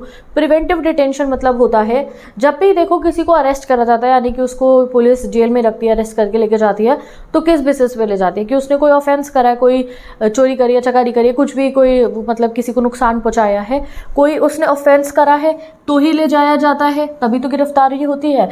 अभी जो है क्या कर लिया जाता है प्रिवेंटिव डिटेंशन में, पुलिस जिसके ऊपर चाहे उसको अरेस्ट करके ले जा सकती है, और जब अरेस्ट करेगी तो वो पूछेगा मुझे अरेस्ट क्यों कर रहे हो, तो उसे पुलिस को रीज़न बताने की भी ज़रूरत नहीं है, क्योंकि ये अरेस्ट करा जाता है on the apprehension of future arrest, future offence possible. Apprehension मतलब क्या है कि आपको उम्मीद है कि आज तो इसने कोई बदतमीजी नहीं करी है, क्या पता ये फ्यूचर में कोई बदतमीजी कर दे, इस बेसिस पे हम इसे अरेस्ट करें कि आज तो इन्होंने कोई प्रोटेस्ट नहीं कर रहे, ये कोई भी ऐसा कुछ सरकार के खिलाफ कोई हरकत नहीं कर रहे हैं या जिससे सोसाइटी को नुकसान पहुंचे। हमें लग रहा है कि ये जो लड़का है, ये जो इंसान है, या ये जो इंसान है, ये कल को कोई बदतमीजी कर सकता है, मतलब कि ये कल को कुछ नुकसान पहुंचाने का हमारे ऑर्डर को, सिस्टम को कुछ हरकत कर सकते हैं, तो उसे उठा के जेल में, चाहे उसने कुछ नहीं करा, वो अपना घर पे आराम से बैठ के रोटी खा रहा है, बट अगर किसी पे शक उनको लग रहा है ये कर सकता है, ये कुछ चलाएगा बीच में से, कुछ ऑर्गेनाइजेशन बनाएगा अपनी या कुछ भी, एनीथिंग। इवन इस सिस्टम के तहत इतने सारे मासूम लोगों को अरेस्ट कर लिया गया। ये सबसे कंट्रोवर्शियल चीज़ रही थी, जो इतना ज़्यादा यूज़ प्रिवेंटिव डिटेंशन का हुआ था, जिसका मन करता था उसको जो है जेल में रख दिया जा रहा था। और तुम प्रिवेंटिव डिटेंशन में अगर कोई जेल में जाता है तो उसको जो है फिर उसके बाद में उसका जो रिट होता है हैबियस कॉर्पस का, वो भी उससे छीन लिया गया। रिट क्या होता है ये भी 11 में हमने पढ़ा था। ये कुछ फंडामेंटल राइट्स तुम्हारे पास होते हैं, हमारे पास कुछ रिट्स भी होते हैं। जैसे कि अगर किसी इंसान को अरेस्ट करा गया है तो उसके पास हक है कि फिर उसको अरेस्ट करा गया तो उसको कोर्ट में पेश किया जाएगा, जिससे कोर्ट बताएगी अच्छा इसने चोरी करी या नहीं करी है, इसने ये ऑफेंस करा है या नहीं करा है। अगर किसी को अरेस्ट करा गया है तो वो जो है उसको जल्द से जल्द जो है क्या होगा, कचहरी में पेश करना होगा, ठीक है। अब जब हैबियस कॉर्पस ही छीन लिया गया तो मतलब क्या कि पुलिस ने किसी को जेल में रख दिया है, अब कोई उसको ट्रायल नहीं दिया जाएगा, कोई उसकी कोर्ट में कचहरी में पेशी नहीं होगी। 2 साल रख लो, 4 महीने रख लो, 3 महीने रख लो, ऐसे मतलब लोगों को उठा के जेल में रखा जा रहा था। और ना ही उनकी कोर्ट में कोई सुनवाई हो रही थी कि कोई उन पर केस चले, कोई उनकी गलती है या नहीं, दे आर गिल्टी और नॉट, पता लगे, कुछ नहीं। प्रिवेंटिव डिटेंशन मतलब कोई बेचारा, इतने मासूम लड़कों की जो है ऐसे उठा के उन्हें जेल में डाल दिया, तो उनके पेरेंट्स परेशान होते रहते थे पीछे से, हम क्या करें, हमारे बच्चे को जेल ले गए। और बहुत कुछ लोगों ने सहा, कईयों की तो डेथ हो जाती थी प्रिवेंटिव डिटेंशन में ही, जब जिस समय पे वो लोग वहाँ होते थे कस्टडी के अंदर, वहीं पे कुछ को टॉर्चर करा जाता था। मैनी डाइड ऑल्सो, बहुत ऐसी कुछ चीज़ें भी हमारी इमरजेंसी के दौरान हुई। अब इस चीज़ को कि हैबियस कॉर्पस छीन लिया गया है, इसके लिए हाई कोर्ट ने कई बार कहा कि ये तो नहीं होना चाहिए, अगर किसी को अरेस्ट करा है तो उसको कोर्ट में तो पेश होना चाहिए ना। तो बार बार अलग अलग हाई कोर्ट्स ने इस पे जो है अपना कहा, तो फिर भी उसके बावजूद भी क्या होता है, सुप्रीम कोर्ट अप्रैल 96 में गवर्नमेंट के जो है हित में फैसला दे देती है कि नहीं, हेबियस कॉर्पस का रिट भी नहीं रहेगा। अगर प्रिवेंटिव डिटेंशन हुआ है, किसी को अप्रेंशन पे भी अगर आपने अरेस्ट करा है कि फ्यूचर में कुछ कर सकता है, तो उसको अभी कचहरी में ले जाके उसकी सुनवाई नहीं होगी। तो इससे मतलब क्या हो गया, हमारे लिए, एक आम सिटीजन के लिए इमरजेंसी के दौरान जुडिशरी के दरवाजे बंद हो चुके थे। हमारे साथ कोई नाइंसाफ़ी हो रही थी हमारी कंट्री के अंदर, हम जुडिशरी के पास अपना इंसाफ मांगने नहीं जा सकते थे। सो ये एक ऐसा समय आया, मैंने डिलीट कर दिया सब कुछ, आगे हम नोट्स में, ये तो मैं पढ़ाई चुकी हूँ ना तुम्हें, तो ये कुछ ऐसा समय था जो बहुत ही मतलब हमारे डेमोक्रेसी के लिए बहुत सीरियस हो गया था कि ये क्या हो रहा है। चलो पढ़ते हैं। Political workers who avoided arrest went underground. बहुत सारे पॉलिटिकल वर्कर्स ने क्या करा गाइस, वो तो अंडरग्राउंड हो गए और उन्होंने protest against the government underground होकर चलाए। न्यूज़पेपर जैसे कि इंडियन एक्सप्रेस, स्टेटमेंट्स प्रोटेस्टेड करा उन्होंने जो है सेंसरशिप के खिलाफ, और वो सेंसरशिप को दिखाने के लिए न्यूज़पेपर में ना पन्नों के अंदर खाली खाली कागज छोड़ देते थे, ये दिखाने के लिए कि हाँ ये हमें न्यूज़पेपर में लिखने को मना गवर्नमेंट ने करा है। जैसे कि ये खबर है, ठीक है, ये खबर चलिए यहाँ पे कितना बड़ा खाली छोड़ दिया कि यहाँ पे कुछ हमें लिखना था, वो सेंसरशिप हो गई है इसलिए हम नहीं लिख रहे हैं। मैगजीन जैसे सेमिनार, मेन स्ट्रीम, उन्होंने तो शट डाउन कर दिया, रादर देन कि इनकी बातें सुनेंगे हम, सेंसरशिप के हिसाब से अपनी मैगजीन चलाएंगे। जर्नलिस्ट को अरेस्ट कर लिया गया। राइटिंग अगेंस्ट इमरजेंसी, जो जो इमरजेंसी के खिलाफ लिख रहे थे उन सभी जर्नलिस्ट को अरेस्ट कर लिया गया। अंडरग्राउंड न्यूज़ लेटर्स और लीफलेट्स फिर पब्लिश होने शुरू हो गए। जैसे अंग्रेज़ों से जब हम लड़ते थे ना, ब्रिटिशर्स से, उस ज़माने में जो हम जैसे लीफलेट्स चलाते थे, पोस्टर्स बनते थे, अंडरग्राउंड होके वो काम करना पड़ रहा था जो है डिससैटिस्फैक्शन दिखाने के लिए। एक कन्नड़ा राइटर जिनका नाम था शिवराम करनाथ एंड हिंदी राइटर फणीश्वरनाथ रेणु, उन्होंने return their Padma awards in protest against the suspension of democracy. तो जो उनको माननीय अवार्ड्स दिए गए थे पद्मश्री, तो वो भी जो भी उनके पद्मा अवार्ड्स थे उनको उन्होंने वापस कर दिया। Open act of defiance and resistance were relatively rare.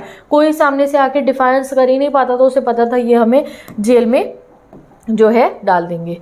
अब ये सब हुआ हमारा इमरजेंसी के दौरान, ठीक है जी। चलो अब आगे पढ़ते हैं क्या होता है। अभी एक चीज़ इमरजेंसी के दौरान और ही बहुत ज़्यादा कंट्रोवर्शियल थी, वो की गई थी हमारी कॉन्स्टिट्यूशन को भी बहुत ज़्यादा तरीके से जो है चेंज करने की कोशिश की गई। कोशिश क्या की गई, चेंज किया।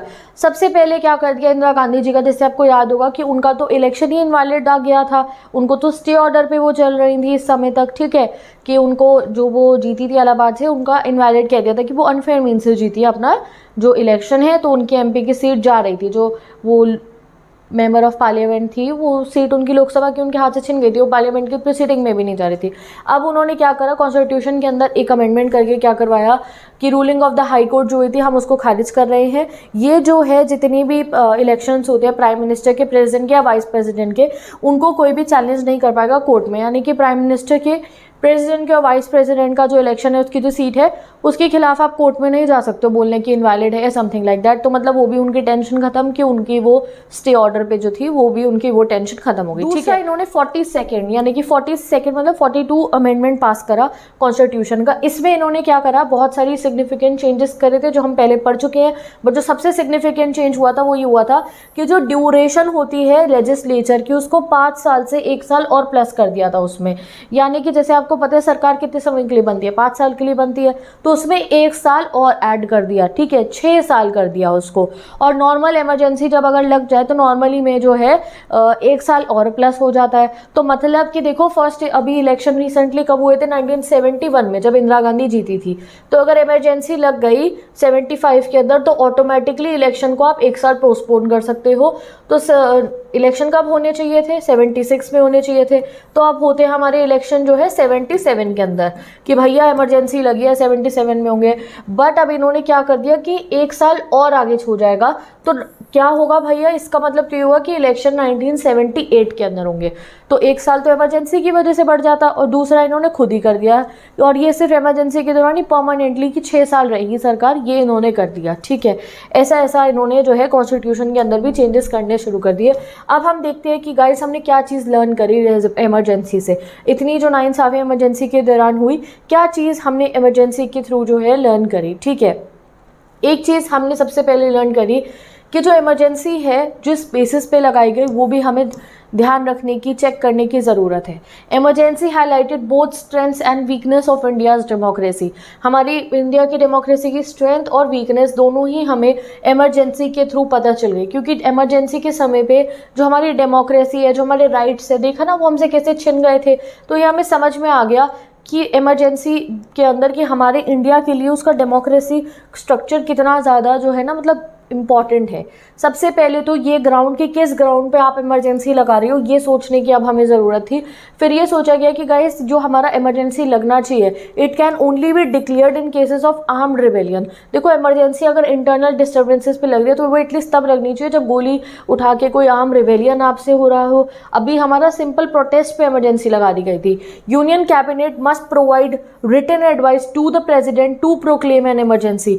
जैसे आपने देखा कि इंदिरा गांधी ने तो रात को ही कह दिया था प्रेसिडेंट जी को इमरजेंसी लगा दो। अब कहा कि भैया आपको रिटर्न में देना पड़ेगा तब आएगी इमरजेंसी, ऐसे नहीं लग जाएगी। और ऊपर से कब लगनी चाहिए, जब इंटरनल डिस्टर्बेंसेस में आर्म्ड रिबेलियन आ गया हो, मतलब कि बंदूकें उठा ली हूँ आर्म्ड रिबेलियंस ने, तब कर सकते हो आप इमरजेंसी। दूसरा लेसन हमें मिला सिविल लिबर्टीज़ का कि कितने इंपॉर्टेंट हमारे लिए हमारे फंडामेंट, हमारी right to liberty, right to आप कह सकते हो इक्वालिटी कितने इंपॉर्टेंट है। जो प्रेस है हमारी, जो हमारी मीडिया है, वो हमारे लिए कितना इंपॉर्टेंट है हमें अब पता चला। इससे जुडिशरी को भी अपने रोल के बारे में समझ में आया कि जुडिशरी को भी अपना जो है ना काम करने की और अच्छे से समझने की ज़रूरत है, क्योंकि हम जुडिशरी पे कितना डिपेंडेंट है और जुडिशरी हमारे लिए कितनी इंपॉर्टेंट है वो हमें इमरजेंसी में पता चली। Issues raise by the emergency, क्या क्या इशू हमने रेज करे अपनी इमरजेंसी के अंदर। तो इमरजेंसी से हमें पता चल गया कि tension between democratic functioning and continuous political protest से जो है प्रॉब्लम्स क्रिएट हो सकती हैं। ठीक है, यानी कि देखो आपने देखा था कि बहुत प्रोटेस्ट हो रहे थे, गुजरात में प्रोटेस्ट हुआ, बिहार में प्रोटेस्ट हुआ और फिर एक और नेशन वाइड प्रोटेस्ट होना था, तो उस बेसिस पे इमरजेंसी लग गई। तो ये बातें होने लगी कि इतना ज़्यादा अगर प्रोटेस्ट होंगे तो उससे ऑब्वियसली पॉलिटिक्स पे तो इफेक्ट करता है, बट इसका मतलब ये थोड़ी आप इमरजेंसी लगा दोगे। During emergency police and administration जो होती है इस पर भी हमें सोचना पड़ेगा। इमरजेंसी के समय पे पुलिस हो गई और जितना भी एडमिनिस्ट्रेशन है वो सब रूलिंग पार्टी के हाथ में चला जाता है, और फिर पुलिस और एडमिनिस्ट्रेशन रूलिंग पार्टी के कहने पे सब कुछ करती है। जैसे प्रिवेंटिव डिटेंशन करा, इतने लोगों को अरेस्ट करा। शाह कमीशन की एक रिपोर्ट पब्लिश हुई थी, उसमें बताया गया था कि क्या क्या हुआ था इमरजेंसी के दौरान, उसमें तो और डिटेल में बताया था कि अब आते हैं हम पॉलिटिक्स आफ्टर इमरजेंसी। अब हमें समझ में आ गया था इमरजेंसी का लेसन ये हुआ कि इंडिया की डेमोक्रेसी की वैल्यू हमें समझ में आई, हमारी फंडामेंटल राइट्स की वैल्यू हमें समझ में आई, हमारी फ्री मीडिया की वैल्यू हमें समझ में आई, और हमारी जुडिशरी की इंपॉर्टेंस हमें समझ में आई, और किस तरीके से हमें आगे इन चीज़ों को नहीं फेस करना पड़े, ये चीज़ें हमें समझ में आई। पॉलिटिक्स क्या हुई आफ्टर इमरजेंसी, इमरजेंसी के बाद इलेक्शन कब होते हैं और उस इलेक्शंस में जनता का क्या वो होता है। जैसे आप ये कार्टून से देख सकते हो, ये कांग्रेस है, ये इमरजेंसी की वो उसके हाथ में है, ये 42nd amendment, censorship on press, और इन सब ने मिलकर हराया। तो देखते हैं क्या हुआ। अब हमारे इलेक्शंस कब होते हैं, तो जनवरी 1977 के अंदर इंदिरा गांधी जी कहती हैं अब इलेक्शन कराए जाएंगे, और जनवरी के बाद आप मान लो हाँ मार्च 1977 में जितने भी लीडर्स को अरेस्ट करा गया था उन्हें जेल से बाहर निकलवा दिया जाता है कि अब इलेक्शन होंगे। उनको ज़्यादा टाइम भी नहीं मिलता है कि वो कैंपेनिंग वगैरह करें, बट इलेक्शन शुरू होते हैं। अब जब इलेक्शन होते हैं तो सारे ऑपोजिशंस जो है सब इकट्ठे होते हैं और सब अपना एक स्लोगन बनाते हैं, और वो स्लोगन था ऑपोजिशन का सेव डेमोक्रेसी, क्योंकि इंदिरा गांधी ने जो करा उससे तो हमारी डेमोक्रेसी ही छिन गई थी, हमारे से राइट्स ही नहीं मिल रहे थे। तो वो सेव डेमोक्रेसी का स्लोगन अपनाते हैं। और जो अगर हम पीपल के वर्डिक्ट की बात करें, जनता ने किसको वोट दिया, ऑब्वियसली जनता ने अब की बार इंदिरा गांधी को वोट नहीं दिया, ये बहुत बुरे तरीके से हार जाती है इलेक्शन के अंदर। और जो ऑपोजिशन था, अभी आप पढ़ोगे ऑपोजिशन का एक गठबंधन बना था, एक अलायंस बना था, एक नई पार्टी बनाई थी जनता पार्टी, वो जीत जाती है। और इससे समझ में आ गया कि अगर कोई जो है अब चलो इमरजेंसी कितने समय लगे, 2 साल लगे, 3 साल लगे, 4 साल 5 साल लगा सकते हो आप, उसके बाद तो नॉर्मल डेमोक्रेटिक फंक्शन कभी तो होनी है ना। तो इससे समझ में आ गया कि अगर आप जनता के ऊपर ऐसा रूल करोगे तो अगले इलेक्शन में वो आपको वोट नहीं देंगे।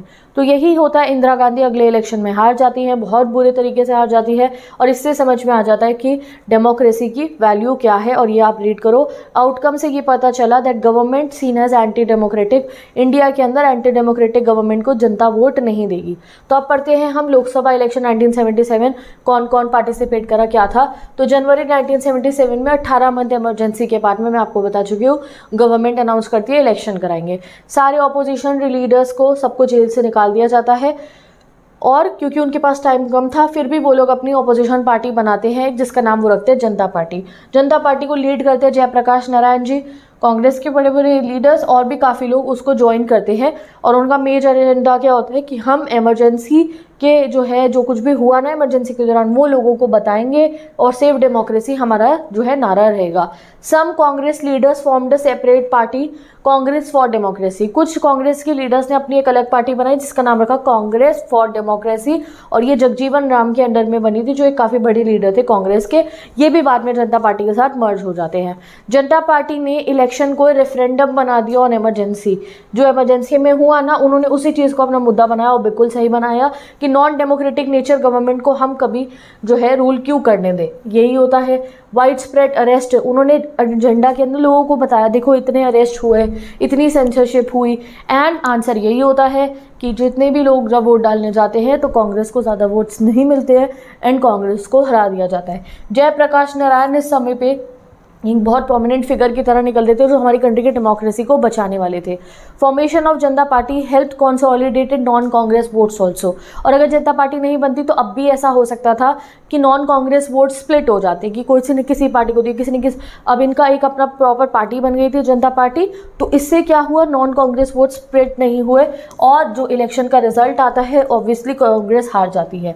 अब इलेक्शन का रिजल्ट क्या आता है 1977 के इलेक्शन में कांग्रेस पहली बार लोकसभा इलेक्शन जीतती है 1977 पे। उससे पहले आज तक कभी इलेक्शन हारी नहीं थी कांग्रेस पार्टी, हमेशा सेंटर में कांग्रेस की सरकार आ रही थी। अब हार जाती है। सिर्फ 154 सीट्स मिली थी कांग्रेस को, और जो है कांग्रेस का शेयर जो है ड्रॉप हो गया था बहुत ही ज़्यादा वोट्स का, लेस देन 35% वोट इन्हें मिले थे। जनता पार्टी की आप बात करो और जनता पार्टी के अलाइज की तो इन्होंने 330 सीट जीत रही थी आउट ऑफ 542, और जनता पार्टी ने तो इटसेल्फ क्लियर मेजॉरिटी से जीती थी 295 सीट्स। तो मतलब कि लोगों ने जनता पार्टी को वोट दिया, उस पार्टी को वोट दिया उन्होंने जो डेमोक्रेसी को सेव करने की बात करी थी। इस इलेक्शन से पता चल गया बैकलैश अगेंस्ट कांग्रेस इन नॉर्थ इंडिया, क्योंकि नॉर्थ इंडिया में ना हमारा पंजाब, यूपी, बिहार, यहाँ पे इमरजेंसी की एक्सेस ज़्यादा देखी गई, ज़्यादा अरेस्ट यहाँ पे हुए, ज़्यादा सेंसरशिप यहाँ पे हुई, यहाँ पे इमरजेंसी का बहुत ही बुरा रूप देखा गया, सारे फंडामेंटल राइट्स हमारे छिन गए थे। एंड इसी वजह से हमने भी वही रिप्लाई करा, जनता ने बिहार, यूपी, दिल्ली, हरियाणा, पंजाब, हर जगह कांग्रेस की सरकार नहीं बनती है, कांग्रेस हार जाती है। इंदिरा गांधी तो अपनी परमानेंट जहाँ से वो हमेशा जीतती रहती थी, रायबरेली, वहाँ से भी हार जाती हैं, और उनके जो बेटा थे संजय गांधी जी वो अमेठी से हार जाते हैं। ठीक है जी, तो ये आप देख सकते हो, ये लोकसभा इलेक्शन का रिजल्ट है। जो डार्क ग्रीन वाला है वहाँ पे जनता पार्टी जीती है, जो येलो है वो इंडियन नेशनल कांग्रेस जीती है, रेड से लेफ्ट पार्टी और ब्लू से अदर्स है। तो अभी भी तुम्हें देख के लग रहा होगा कि इतना येलो वाला पोर्शन क्यों दिख रहा है, इमरजेंसी में तो जो कर रहा है उसके बाद तो वोट मिलना ही नहीं चाहिए थे।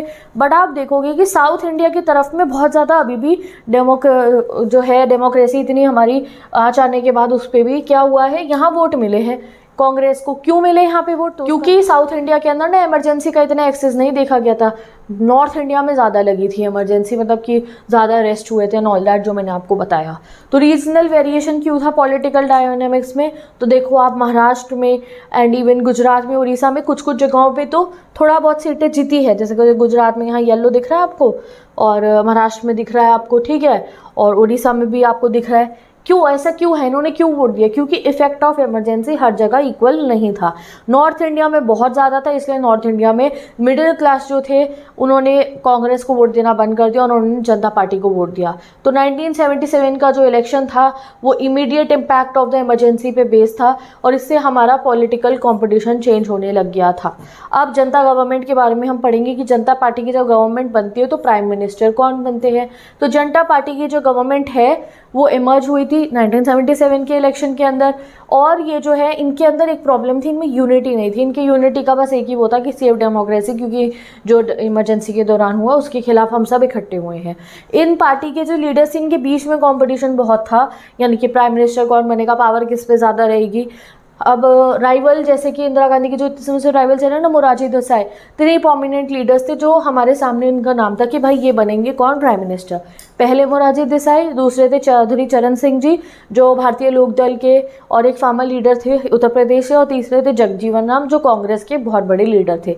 अल्टीमेटली मोरारजी देसाई को प्राइम मिनिस्टर बना दिया जाता है, बट इससे कुछ भी सॉल्व नहीं होता है। अभी भी जो जनता पार्टी है ना उसके अंदर लीडर्स के बीच में काफ़ी टसल रहती थी, क्योंकि ये सब की जो है पार्टी में ये बने क्यों थे, इंदिरा गांधी के जो उन्होंने किया इमरजेंसी के दौरान उसके खिलाफ हो गए। ये भी एक एंटी कांग्रेस पार्टी ही थी, इनके अंदर आपस में इतनी नहीं बनती थी।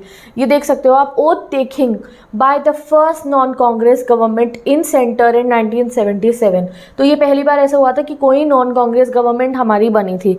In the picture there is Jayaprakash Narayan ji है, JB कृपलानी जी है, मोरारजी देसाई जी है और हमारे अटल बिहारी वाजपेयी जी भी इस पिक्चर में है। ठीक है जी, चलो अब हम आगे पढ़ते हैं क्या होता है इस पार्टी के अंदर। अब ये जनता पार्टी बहुत चैलेंजेस फेस करती है, ये स्टेबल नहीं रह पाती, बहुत जल्दी खत्म हो जाती है जनता पार्टी की सरकार। तो opposition of emergency initially held the Janata party together. Janata party के मुद्दा क्या था? इमरजेंसी। धीरे धीरे ये लोग भूलने लगे क्या वो इमरजेंसी में, इनकी आपस में अपनी लड़ाई बढ़ने लग गई। अब ये यूनिटी इनकी जो थी वो शॉर्ट लिव थी, बीच फिर थोड़े समय में इनकी लड़ाई होनी शुरू हो जाती है।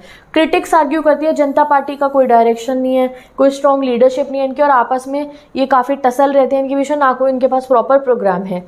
जनता पार्टी की जो गवर्नमेंट है वो अच्छे चेंजेस और एक ऐसी पॉलिसी नहीं ला पा रही थी जैसे कांग्रेस में इंदिरा गांधी ऐसे पिन पॉइंट प्रोग्राम ये सब बताती रहती थी। जनता पार्टी स्प्लिट हो जाती है, यानी कि जो लीडर्स ने मिलकर जनता पार्टी बनाई थी उनमें से काफ़ी सारे अपना सपोर्ट वापस ले लेते हैं और मोरारजी देसाई प्राइम मिनिस्टर जो थे उनके से मेजॉरिटी छिन जाती है और वो सिर्फ 28 महीनों के लिए प्राइम मिनिस्टर हमारे रह पाते हैं। उनके बाद में गवर्नमेंट बनती है चौधरी चरण सिंह जी की, और इनको सपोर्ट कौन करते हैं? कांग्रेस आ जाती है देखो सपोर्ट करने इन्हें। तो कांग्रेस के साथ मिलके, वही कांग्रेस जिसने इमरजेंसी लगाई, उनके साथ मिलके ये जो है अपनी सरकार बनाते हैं। तो Chaudhary Charan Singh then formed a government with Congress, but ये सिर्फ चली गई 4 महीनों तक, 4 महीने, सॉरी 2 में दिखाई थी, 4 महीनों तक इनकी सरकार चली। जब कांग्रेस अपना सपोर्ट वापस ले लेती है तो चौधरी चरण सिंह जी की भी सरकार जो है खत्म हो जाती है। तो भाई अब आपसे को क्या समझ में आया कि फिर किसकी सरकार रहेगी? फ्रेश लोकसभा इलेक्शन होते हैं 1980 में। तो देखा आपने कैसा हमारा जो है इलेक्शन सिस्टम बिगड़ा। हमारा 1971 के बाद इलेक्शन कब होने थे? 1976 में होने थे, नहीं होते, 1977 के करीब होते हैं। और फिर जो है क्योंकि इसके बाद कब होंगे? 77 के बाद में होने थे 1980 में हमारे अगले इलेक्शन होने पड़ते हैं, क्योंकि जो जनता पार्टी की गवर्नमेंट बनी थी मोरारजी देसाई की सिर्फ 28 महीनों तक चली और 4 महीने तक सिर्फ चौधरी चरण सिंह जी की। क्यों? क्योंकि इनकी आपस में बनती नहीं थी तो ये अपना सपोर्ट वापस ले रहे थे। जनता party face comprehensive defeat in 1980 का इलेक्शन। अब 1980 के इलेक्शन में जनता पार्टी फिर से पार्टिसिपेट करती है, बट अब लोग इन्हें वोट नहीं देते। क्यों? क्योंकि ये तो स्टेबल ही नहीं रहे, लोगों ने इन्हें जितवाया था तो ये अच्छे से पॉलिटिक्स करते नहीं, ये तो आपस में टूट गए, लड़ाई हुई इन लोगों की। तो अब कौन बचा पार्टी वोट देने के लिए? फिर सामने आ गई इंदिरा गांधी की कांग्रेस। तो क्या होता है अगेन जो है 1980 के अंदर इंदिरा गांधी को खूब सारे वोट मिल जाते हैं। The Congress party led by Indira Gandhi nearly replicated it's significant victory from 1971। जैसे 71 में ढेर सारे वोट मिले थे, वैसे ही अब की बार 1980 के इलेक्शन में भी इन्हें बहुत वोट मिल जाते हैं। 353 सीट ये फिर से जीत जाती हैं। तो आप सोच रहे होगे कि देखो कैसे इन्होंने इमरजेंसी के टाइम पे तो क्या क्या हुआ, उसके बावजूद अब जब कोई न्यू स्ट्रॉन्ग लीडरशिप नहीं थी तो वापस से सबने कांग्रेस को ही वोट दिया और फिर से इंदिरा गांधी की सरकार जो है वो बन जाती है। ठीक है, चलो अब आगे बढ़ते हैं। अब आता है last topic, that is legacy. Legacy क्या हुई? लेगेसी से क्या है? इलेक्शन 1980 का मार्क करता है इंदिरा गांधी की रिटर्न। इनफैक्ट सिर्फ इंदिरा गांधी की रिटर्न मार्क नहीं करता है, सिग्निफिकेंट चेंजेस लाता है ये हमारे पॉलिटिकल स्ट्रक्चर के अंदर। ठीक है, एक चीज़ थी इंदिरा गांधी की जो उन्हें जितवा रही थी वो ये थी कि इंदिरा गांधी की जो पार्टी थी उनके पास में एक प्रॉपर अपना एजेंडा था, वो था सोशलिज्म, एंड दूसरा प्रो पुअर। ठीक है, जब भी वो अगर पार्टी में आती थी, सामने आती थी पॉलिटिक्स में अपनी पार्टी को लेकर, तो वो क्या कहती थी कि मुझे पुअर के वेलफेयर के लिए काम करना है, चाहे वो हो या ना हो, सोशलिज्म की तरफ रिलाई करती थी।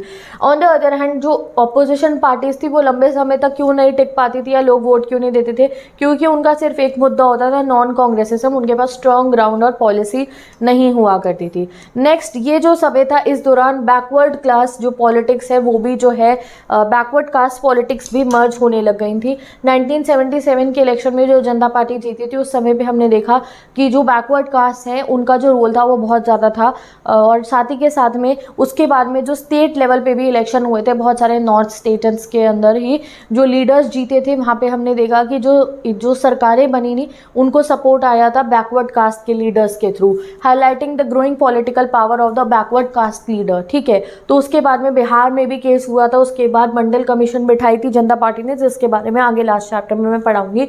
तो अब हमारे पॉलिटिक्स के अंदर बैकवर्ड कास्ट का रोल भी इन्वॉल्व हो गया था, ठीक है, दे were also emerging.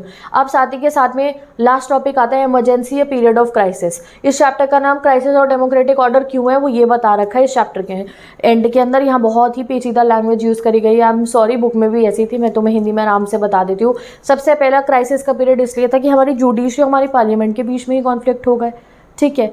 Parliament constitution को चेंज करना, जुडिशरी कह रहा है नहीं करना, और they were not settling on a point, ठीक है। उसके बाद में हमारा क्या था, फाउंडर्स ऑफ इंडियन कॉन्स्टिट्यूशन ने इमरजेंसी की पावर दी थी, तो ऐसे नहीं यूज़ करने के लिए नहीं दी थी कि इतना एक्सेस होगा। हमारी पार्टी ने, जो हमारी खुद की इलेक्ट करी गई प्राइम मिनिस्टर थी, उन्होंने मिसयूज़ करा इमरजेंसी की पावर का, तो ये क्राइसिस की सिचुएशन थी। दूसरा क्राइसिस और थे मास प्रोटेस्ट और इंस्टीट्यूशनल डेमोक्रेसी। इंस्टीट्यूशनल डेमोक्रेसी क्या हुआ, जो हमारे जैसे जुडिशरी क्या है, इंस्टीट्यूशन है, पार्लियामेंट क्या है, इंस्टीट्यूशन है, इनके बीच में टसल हो रही थी, उससे हमारा डेमोक्रेसी पे आ जाए। दूसरा एकदम से जो होता है हमारा स्पॉन्टेनियस, जैसे मास प्रोटेस्ट तो हो रहे थे, लोग अपनी डिमांड पूरी करवाने के लिए प्रोटेस्ट तो कर ही रहे थे, तो इस पे क्वेश्चन लग रहा था क्या प्रोटेस्ट की वजह से हमारी डेमोक्रेसी पे कुछ प्रॉब्लम आ रही थी, क्या उससे कुछ फंक्शनिंग में कुछ दिक्कत आ रही थी, नो। तो बात ये हुई कि देखो प्रोटेस्ट तो होंगे, अभी आप आगे चैप्टर 7 पढ़ोगे, रीजनल एस्पिरेशन वाला, कश्मीर इशू पढ़ोगे, पंजाब इशू पढ़ोगे, नॉर्थ ईस्टर्न स्टेट्स का पढ़ोगे, द्रविड़ मूवमेंट पढ़ोगे, तो लोग तो डिमांड करेंगे ना, चाहे गरीबी हटाओ कहे, चाहे कहे प्राइस महंगाई बढ़ी है, ये वो। तो ये काम है सरकार का कि वो उनके एस्पिरेशंस को फुलफिल करे, ना कि इमरजेंसी लगा के उन्हें चुप कराए। तो ये क्राइसिस का समय था जो हम लोगों ने फेस करा। लास्ट टॉपिक से कोई क्वेश्चन आने के चांस नहीं है, ना ही ये इंपॉर्टेंट है। तो with this in this chapter करते हैं हम अपना, सबसे इंपॉर्टेंट है हमारा इमरजेंसी लगने से पीछे का इकोनॉमिक कॉन्टेक्स्ट, जुडिशरी के साथ प्रॉब्लम, इमरजेंसी में क्या हुआ, इसके कॉन्सिक्वेंसेस क्या हुए। जनता पार्टी पहले जीती, जब हारी इंदिरा गांधी क्यों जीत पाई, क्योंकि उनके पास अभी भी एक मुद्दा था, इनके पास नहीं था। और चलती रहती, पता है जनता पार्टी की सरकार चलती रहती, अगर ये आपस में राइवलरी खत्म हो जाती, सेटलमेंट होती, बट नहीं, वो अपना सपोर्ट वापस ले लेते हैं। तो मोरारजी देसाई सिर्फ 28 मंथ्स के लिए प्राइम मिनिस्टर रह पाते हैं, एंड बाद में चौधरी चरण सिंह से जब कांग्रेस सपोर्ट वापस ले लेती है, वो सिर्फ 4 महीने के लिए रह पाते हैं। तो ये सब हमें पता चला, ये हमने समझा कि ये सब हमारी इंडियन पॉलिटिक्स में हुआ था। तो चलो विद दिस एंड करते हैं इस चैप्टर को। मैं मिलूंगी आपसे नेक्स्ट वीडियो में, जहाँ हम अब अगला चैप्टर पढ़ेंगे रीजनल एस्पिरेशन, जो कई बच्चों को बहुत डिफिकल्ट लगता है, बट कोई नहीं, इसे भी बहुत आसानी से कवर कर लेंगे।